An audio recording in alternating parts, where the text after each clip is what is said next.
So, what is your favorite DS Group brand? There's so many. There's so many. It will be really unfair for me to make, sort of pick one, but I think probably Pulse. What is the weirdest place you've taken a work call from? Okay. So I normally don't like taking calls anywhere, especially when I'm on vacation, but the weirdest probably would have been at a spa. Okay.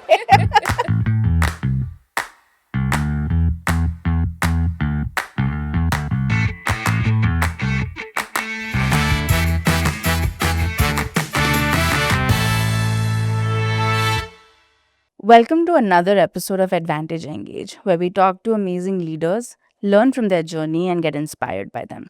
My name is Smriti. I'm the co founder and CEO of AdvantageClub.ai, a global employee experience platform focused on rewards, recognition, well being, and engagement. We're all the way to Noida today, and we have yet another amazing podcast episode lined up for you. And I have with me Siman Askari, the head of HR and business excellence at DS Group. And I think it's going to be very interesting because, one, DS Group, given the scale of how big it is. Second, I love Simon's journey because she's spanned so many industries and had so many years of experience. But I'm not going to tell you much about it. I will let her talk about it. So, welcome, Simon. Welcome to the show. Thank you so much, Smriti, and thank you, Advantage Club AI, for having me here for this podcast. Thank you. Yeah, of course. And Simon, let's start with your career journey. And you've had a very interesting journey. So I'd love the viewers to learn about that. How have you moved over the years in your career path? And how did you start? And how did you land up in HR? Well, yeah, it has been a very interesting journey, and I think life just takes you to various turns and ups and downs, and you really sort of sometimes have really no control. It kind of happens. So I started my journey as a salesperson, working on hardcore sales and then business development. I kind of evolved into an HR person. So my early years of my career were basically helping me understand the fundamentals of business, understand the nuances of what the customers like and dislikes, how to interact with them, how to interact with the stakeholders, how to actually deeply listen. And that's, I think, one thing that has helped me a lot as where I am today, as an HR professional. From sales to business development to an entrepreneurial journey and then into HR, I've kind of evolved into this person. Um, it was, while I was an entrepreneur, that this curiosity of understanding what makes businesses grow beyond revenues. How do we make people more performance oriented? What could be done to make an organization really thrive and grow because of its people? That's, I think, where my interest and inclination sort of took me. And I started slowly working towards that. In my current role also, I feel that I being more process oriented, understanding the linkages between data and performance, I would say that's somewhere which has helped me in becoming a business excellence professional along with HR. Hmm. So it's been an interesting journey, I would say. It's had its twists and turns, as I said, but everywhere there has been a learning, and everywhere I feel actually grown as an individual, and it has only helped me. So yeah. Hmm. No, that's interesting. And especially since you've been on the other side of the table, you've dealt with customers. As an entrepreneur, you would have done everything, like I call it the chairman to chaprasi thing, do everything. So do you think it has helped you become a better HR leader, like because your customers now are your employees, and thanks to the entrepreneurship journey, it would have added a lot of. So I feel entrepreneurship journey is a very humbling experience for you, right? So you kind of become more empathetic towards people. So do you think that has really helped you in this path? Yes, Smiti, I think what has helped me actually, starting from sales, I would start, understanding the basic fundamentals of the business. Ultimately, your customer, whether it is internal or external, that's the king, you know. So you need to understand how to meet those expectations. And that's where you start. I think everyone, in my opinion, should really start from sales, frankly. In fact, today I say I sell jobs. You know, Hmm. so I still am in that sales mode at times, right? But yeah, over the years, you know, as I grew and as I evolved into the professional that I am, I think everywhere the learning has been great. And it has only helped me understand the businesses more deeply. Being an entrepreneur, of course, you know, you're right. From a chairman to chaprasi, I really like that, you know, analogy that you say. But yeah, that actually is where you dirty your fingers in everything and you make sure everything is going right. So you kind of go all out, and that's what helps you as a professional also, because you understand how various functions are interlinked, how your decisions, whether it is people related, how they're ultimately impacting the bottom line. And that's where it matters the most, you know. If you understand the linkages between the different functions, how different people work together, how various decisions that you're making are ultimately going to have an impact, and where that definitely helps. And the business, I'm sure, will has benefits from these kind of experiences. Yeah. Yeah, yeah. And let's talk about DS Group. Like, it's a really, really vast group, right? There are so many businesses inside the business itself. And you've been with the group for more than a decade, right? Almost 12 years plus. So tell us more about the group. Like, how big is it? How have you seen the company evolve in the past decade since you've been there? So when I joined the organization, yeah, it's been 12 plus years with the group. DS Group was still a very well known name, and very, I would say, deep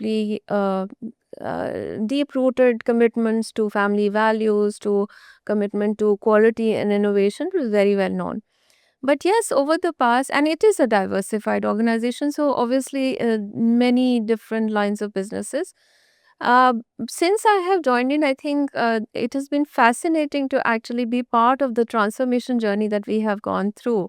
You know, over the years, we have made sure that we have people who are future ready. We have processes that are very digital and tech enabled. We have the most modernized way of working, and I think that is what has, sort of been a fascinating thing for me, myself personally, you know, being part of that transformation that has happened. Today, DS Group, I mean, it is amongst the top 15 FMCG companies in the country, and we have crossed 10,000 crores as a revenue, and we have very, very ambitious goals for ourselves. We are in our 96th year of existence, going on to the 100th. Everyone has very, I would say, ambitious targets for ourselves, and we are very sure that we will reach them. So, yeah. Yeah. Yeah, and you'd also see different types of people since the group is there since almost 100 years now.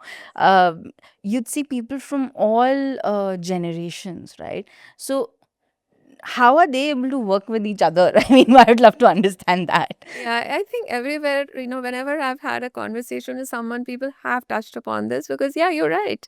You know, we have people in the organization who've been with us for even 40 plus years. Wow. And we have the younger generation coming right out of college.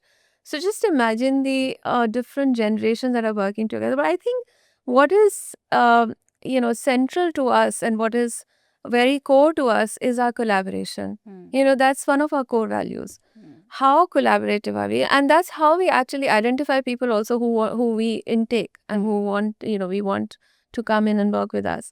So collaboration, empathy, mutual respect, these are things that are very, very core to us. Hmm. So the way this organization thrives is that, of course, we value the loyalty, we value the legacy, but we also value the newer ideas that come in from the young ones that join in straight out of college. And because there is mutual respect, there is also a part of, I would say, reverse mentoring that keeps happening. And because of that, and because each one of us sees the value in what the other person gets in, that's where I think the synergies are, and where everyone is able to work together. Hmm. And have you seen any, kind of challenges with this new generation coming in, especially to work in, say, the FMCG sector, vis-a-vis other, psychologically cooler sectors? Do you think your employer branding helps you there? Of course, employer branding helps, and we are a very well known name in the Yeah. country and also outside the country as Yeah. well now. So, employer branding helps. But I think the roles that we offer, especially to a specific program that we have, the ACE program, there it makes it only aspirational for people to come into the FMCG sector. Hmm. And I think the way the organization functions, the way the roles are provided, the clarity that with which we sort of explain what is it expected from them, the freedom that we give to our young ones to come and explore and sort of work alongside with the people who've been in the system for a longer time. Hmm. I think that all makes it more exciting for a person from for a younger generation to come and join us. Hmm. Yeah. Hmm. Hmm. Yeah, and I think what would also work for these younger generations is how are you maybe driving performance led initiatives, because the younger generation does not have the patience to wait for an annual appraisal, and they want to be recognized for their efforts instantly. And you've been on both the sides, right? So you've been on the business side, you've been on the HR side, so you clearly understand how performance related initiatives make more sense. So how has DS Group approached this problem? Like, do you link performance led rewards with culture led rewards, and how do you motivate this workforce? So, see, for us, our reward strategy is quite comprehensive. Okay, it is performance led rewards, of course, because that is, I would say, at the intersection of people and strategy. While at the same time, also making sure that the recognition and the rewards are not just for outcomes, but for impact as well. So for our people, they understand that excellence will be rewarded and goes beyond the KPIs of only numbers. Hmm. How are you in your collaboration? How are you in your learning agility, for example? How are you with your peers? All of that. So it is not it's a overlying, I would say the philosophy is comprehensive, which makes it, I would say, from a organization standpoint, there is one philosophy, but we also let some customization happen at business levels. Hmm. So, your local leaders will have the flexibility of customizing it because you see, rewarding a person, for example, a salesperson in, say, a spices business would be very different from someone at a manufacturing unit for, say, dairy, right? So, those kind of rewards are kind of, you can customize it, but the overarching philosophy remains that it has to be ultimately linked to our core values, to the core ethos of the organization. Yeah, so it's like a perfect combo of a culture led reward vis-a-vis a Yes. performance led reward. That not Yes. are you linking it to the performance, not only are you linking it to the performance, you're also linking it to, say, the core values or the culture Yes. of the organization. Um, but how do you balance the two, right? I mean, typically I've seen this with a lot of organizations who are struggling to create these awards. Like, where do you draw the line beyond a performance and saying that, okay, this is what I will give to people if they just follow our culture irrespective of their performance, versus these are the set of rewards which are only going to be given for performance? Like, a mix is something I'm very intrigued to learn about from you. So you see, you will have to have a mix if you have a strategy like that. And in our case, also, it's a layered approach. Hmm. There will be performance led rewards because obviously performance has to be there, right? You just can't ignore that, but we want to make sure that our core values remain intact and that our people follow that, right? So we do have a set of rewards and recognition that happens which go beyond the numbers. Hmm. There are peer-to-peer evaluations that are happening. There are spot rewards and recognition that are happening. We have stars that keep going around. We have thank you notes that are given to people just for exhibiting a certain behavior. We want to keep reinforcing that these are the behaviors that that are acceptable in the organization, that we want our people to sort of embrace and exhibit, right? Hmm. So that is why it is not a one size sort of a thing. It is a layered approach. Obviously, there's a lot of emphasis in our organization that we are now giving on learning and development. And for that also, we have designed rewards to make sure that learning is happening all the time. It becomes a little difficult because there's a carrot and stick approach that you need to adopt, but we want to have more of the carrot here. Correct. Correct. Yeah, and I think with such a diverse set of workforce, upskilling would make more sense for you guys, because how many employees are there now in total? 10,000 plus. 10,000 plus, right? And these are like across various industries. So every industry would have a different learning module as well, which you would want to implement vis-a-vis others. Yeah. Yeah. No, interesting, very interesting. And when we talk about general employee engagement, while of course rewards and recognition and performance led bonuses is something which is trending now, what has also taken a front seat since COVID is well being, right? So we see more and more organizations go maybe out of their way to actually create well-being strategies, which used to be earlier just limited to, say, insurance programs. Now you're seeing or maybe just one annual health checkup which happens annually in the campus. You're seeing more and more organizations come up with interesting ways, especially for OPDs, health checks, fitness and well-being programs. So are there any initiatives which DS Group has taken in this direction? Yes, so we are no different. And I think we've also realized, I would not say exactly after the pandemic, but yeah, that kind of reinforced that it should be very much a focus as well. So we want to go beyond the basic compliance, as you say, just not those just having those annual factory workers, health checkup. We go beyond that. We have a doctor on call within the premises as well, a medical center. We Nice. do so. It's again a strategy which is comprehensive. So it is mental health, it is physical health, and it's also financial health. Hmm. So we take into consideration all three. Now, for the physical health and well-being, basically there are a lot of initiatives that the organization takes. It happens across the year, and it is a continuous thing that keeps happening. We have various scams that are, that we have. We also obviously have a lot of tie-ups with hospitals for making sure that our employees get beneficial commercials for various treatments that they are going in. We also have, talks and seminars and webinars that keep reinforcing, and also sometimes a little unconventional things also, like for example having a conversation for young parents, on the well-being of the children. It's not just or for young women who are on the maternity or expecting children, so for them on the well-being there.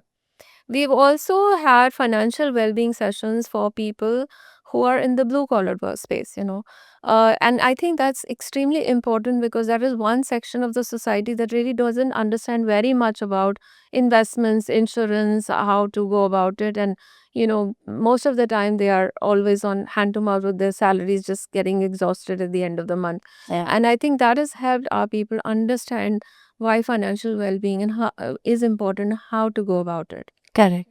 Yeah, especially nowadays you see young kids, they work paycheck to paycheck. They don't have any understanding of savings, or uh, initially when we started, a lot of kids used to come and say mera pf kyun kat raha hai, mera pf mat katao. So it's, they don't want to worry about their long term investments, and they only care about the short term initiatives. And we used to have I'm sorry to cut you here, but I have an interesting analogy here because when we initiated the life insurance thing, so yeah. employees were supposed to give a certain premium, contribute there, and all the young ones would really not be interested.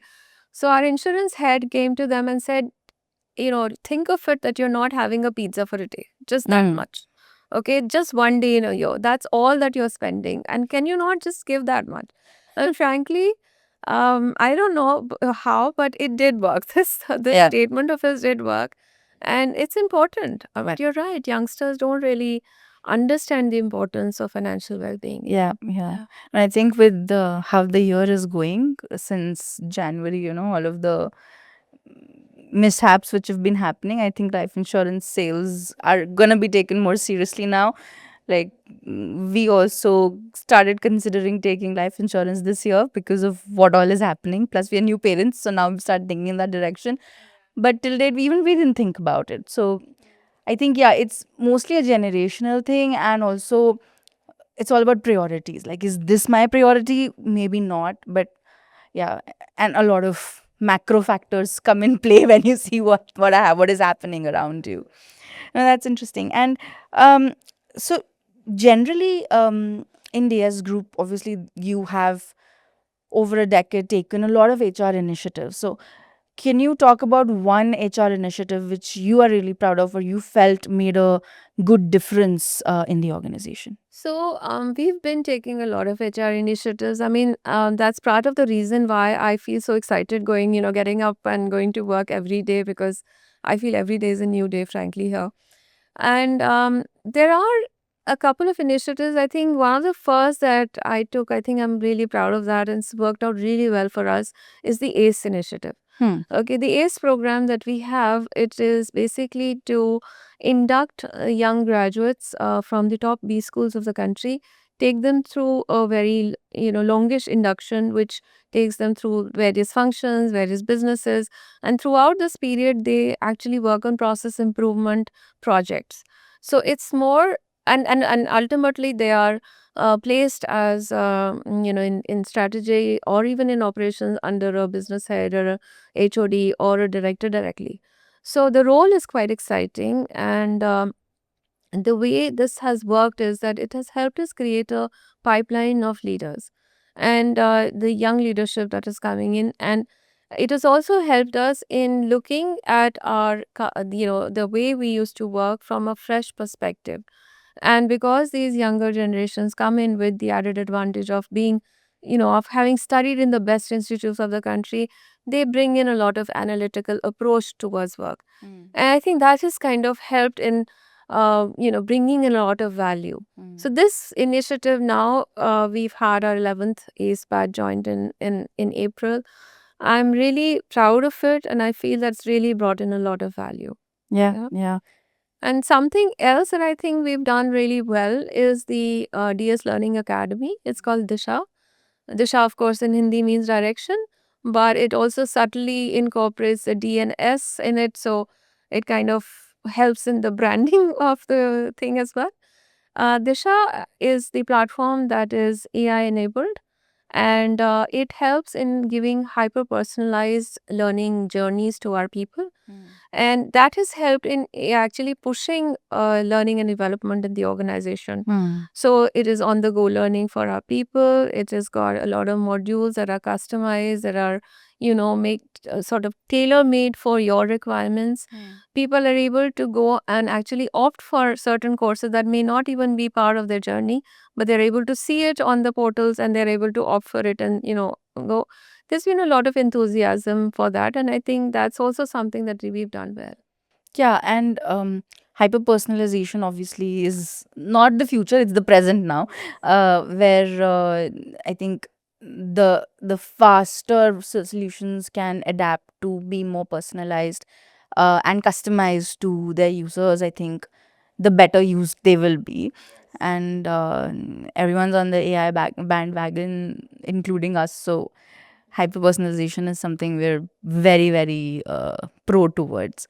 This is very interesting. And so, you know, you're an HR leader, you're a woman. So, and obviously, you're in FMCG, which is a very tough sector.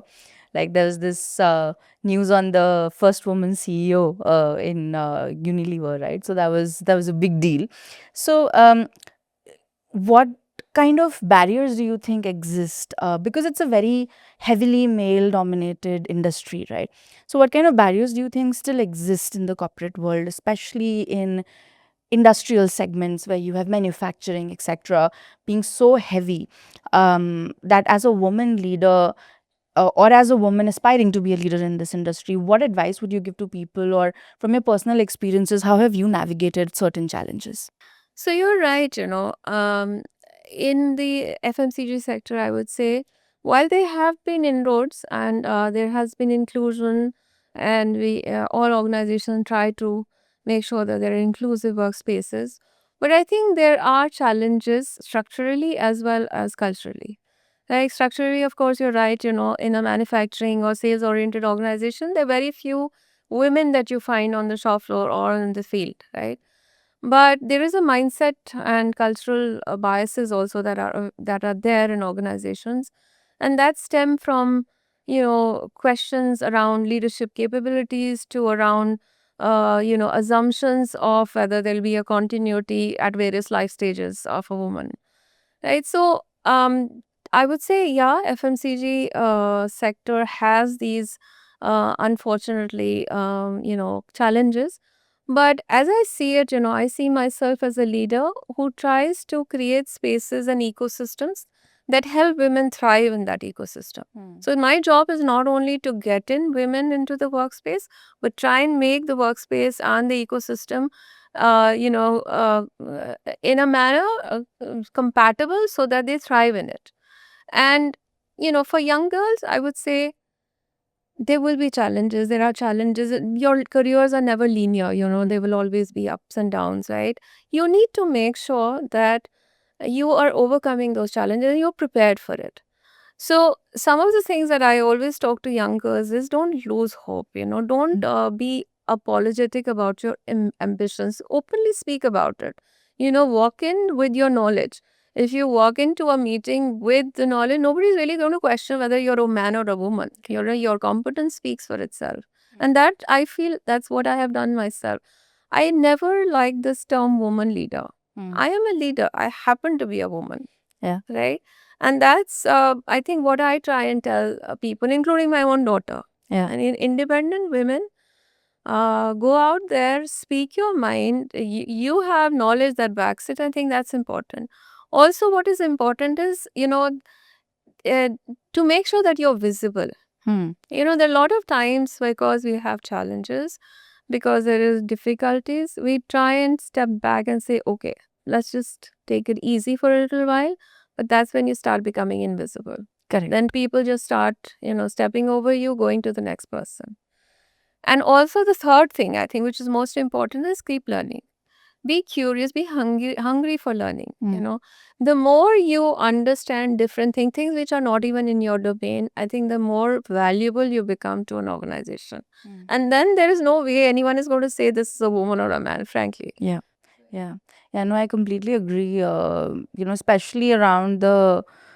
So I always say that you should always thrive. I mean, everybody is replaceable in this world, including me, including you, including everybody, but not everybody is indispensable. So, it's important to be indispensable, that at the end of the day, you are so deep rooted in the system and you are so important in the system that if you have to be replaced someday, there would be at least 3 or 4 people needed to replace you. So then it doesn't matter. I mean, then people look beyond the gender. Yeah, one thing, Smriti, is also that, you need to make sure that you take ownership, and that you are there.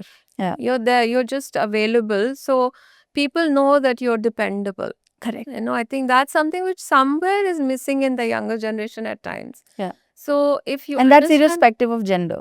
of Yeah, course, yeah. irrespective of gender, Yeah. definitely. Yeah. So I think if the younger generation understands that, if you are there and if you are dependable, then of course, you become one of those who will be difficult to replace. I won't say irreplaceable, but yeah, difficult to replace. Yeah, very difficult to replace. And have you been through that journey, like going to the shop floor, interacting with workers? Have you done all of that in the past decade? Of course. Yeah. Of course. I mean, I couldn't have not done it. Because you see, as I said, starting with sales, of course, you're interacting with the ground, realities and with the customers right at the front, right? But in the manufacturing setup, and when I was an entrepreneur, it was a manufacturing setup also. Okay. So, yeah. So, again, they're managing the workers and going there, understanding how to make sure that they're performing and what is it that drives them, and just generally being there. I think that's also important to understand not just human psyche, but also the processes. You do look at the various processes and bring about efficiencies only when you're there. Correct. Not sitting in your cabin somewhere, right? So, Absolutely. yeah. And what is your favorite DS Group brand? There's so many. There are so many. It will be really unfair for me to make, sort of pick one, but I think probably Pulse. Okay. Yeah, I love Pulse. And Pulse has such a good distributor network. Every corporate office you go to, every conference you go to, there's this small dabba with Pulse in it. And I'm like, there's always Pulse, no other. Before that, I used to get really excited when I would see a Catch water bottle, kept there. Now it is the Pulse candy. Now is the Pulse candy. Very interesting. So, from an Indian corporate landscape, I mean, obviously we spoke about AI and all of that. What do you think is the future of HR? Where do you think the employee experience landscape is heading? What do you think is coming for us as the future? Someone really rightly said future is already here, Hmm. right?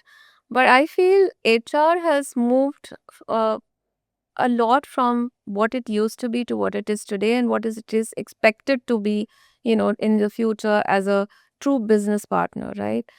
I expect HR professionals to be more agile, to be able to understand the various nuances that matter for an employee, and that you just rightly said, employee experience is going to be really, really important. Hyper personalized experience, not just employee experience. Personal to me. How am I feeling when I come into an organization? Also, I think somewhere the purpose driven scope of HR is also very important. How are people going to feel engaged beyond compensations? Are they do they feel valued in the organization? Do they feel they have a purpose in being in that organization? Do they feel connected? I think that's where HR will become a force of that transformational experience that needs to happen. Hmm. Organizations that really invest in these things, which is going beyond compensations, and which make sure that their employees feel that they are working in an organization that is purpose led and that they are contributing and are being valued. That's where those organizations I feel are going to win over others. Yeah. Yeah, absolutely. Purpose led strategies are a must. I mean, it's not even an optional thing anymore. I mean, we talk about AI, we talk about data, we talk about efficient processes. All that is important, but I think where HR is going to sort of win people is the trust level, is the fact that they actually contribute to the business and that business now values that. Yeah, That's where the change is going to be. yeah, and a lot of people talk about getting a seat at the table, right? So, until unless your strategies are linked to the business objectives, that objective doesn't get fulfilled to actually be there as a voice at the table. So, interesting. So, this was a very interesting conversation, and now I have a bunch of fun rapid fire questions for you. One I already asked you what's your favorite brand, but now I have few more. So, the first one is which moment in your career made you think or realize that yes, this is why I love HR? Smriti, I have evolved into an HR professional. I wouldn't say that I really consciously chose to become, this line of work. It's just happened, right? But I think somewhere along this journey, I started realizing that people aspects in a business are important. And I think the realization came when I felt in my entrepreneurial journey that there could be ways and means of making the business thrive without really looking at the revenue. It would be led from the people. So, Hmm. how can I make those people work better, be more engaged, more productive? And that's where I would feel that that's where the aha moment of, being an HR professional probably came in. Hmm. Yeah, that's interesting. And my second question is if you were not in HR, what would have been your alternate career path? I probably would still be in sales. Hmm. I mean, somewhere I still feel I am in sales, but, selling jobs. But, but yeah, probably I'd be a CEO or a sales head somewhere. Got it. And what is that one feedback from a peer or a teammate which changed the way you lead or which changed the way you work? Okay, this is an interesting one because it was a harsh reality, I would say, because one of my peers actually gave me a feedback that I speak too much and I don't listen enough. Okay, and that kind of hit me because my train of thoughts is like really quick, and in my head I just have like so many opinions being formed and kind of comes out of my mouth. And I didn't used to never really let anyone else speak up, you know. I think that feedback helped me a lot, and as today as I am in how I am today, I am able to listen to understand another person's perspective before I actually speak up and say what mine is. So yeah. Yeah, the art of pausing to think Yes, and then speaking it out. that's right. Yeah, That's right. yeah, That- interesting. Yeah, and if your team could break one rule to achieve excellence faster, what rule would you smash? I would say the rule of asking me for anything. Just go ahead and do it. I'm sure you're capable enough. I've hired you after all in my team. I know my team is capable. And if you fall and fail, then learn from that mistake. It's all right. Yeah, yeah. No, I do that too. So every time somebody comes and asks me for maybe an opinion or an answer, my reverse question is, what would you do? And most of the times they're right. And then my response is, then why are you asking me for? Go do it, So, yeah, yeah. I think empowering people really, one, it helps you save your time. Second, eventually, it kind of creates a culture of excellence, right? So people start taking decisions faster and the right decisions faster. Interesting. And my last fun question: what is the weirdest place you've taken a work call from? Okay. So I normally don't like taking calls anywhere, especially when I'm on vacation. But the weirdest probably would have been at a spa. Okay. I got a call that phone just kept buzzing and buzzing and buzzing, and I ultimately had to pick it up. But yeah, probably yeah. Yeah, and then the person will be wondering, why are you whispering so much? Yeah. Very interesting. Now, this has been a very fruitful conversation, Simon. Thank you for your time today. And I'm sure our viewers will also love listening to it and really appreciate your time here. Thank you so much, Smriti. I'm really honored and I'm really happy that I was able to share my story here. And I'm hoping this conversation is going to spark not just further conversation, but also some actions. So, yeah, thank you so much. Thank Thank you. you. So, this was Simon from Diaz Group, and it was such an amazing conversation. Stay tuned for many such awesome podcast videos coming in the future on Advantage Engage.